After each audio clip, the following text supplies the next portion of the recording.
భారీ మొత్తాల్లో నల్లధనాన్ని సృష్టిస్తున్న డొల్ల సంస్థలపై కొద్ది రోజులుగా ఉక్కుపాదం మోపుతున్న ఎన్ఫోర్స్మెంట్ డైరెక్టరేట్ ఆ దిశలో కార్యాచరణకు మరింత ముమ్మరం చేసింది.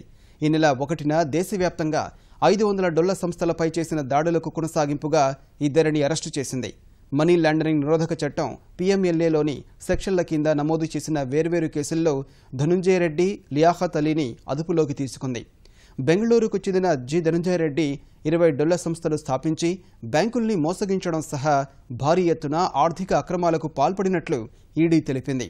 తప్పుడు ధృవపత్రాలతో వేర్వేరు బ్యాంకుల నుంచి డొల్ల సంస్థల పేరిట 70 కోట్ల రూపాయల రుణం తీసుకుని విదేశాలకు మళ్లించి పన్ను ఎగవేశారని వెల్లడించింది.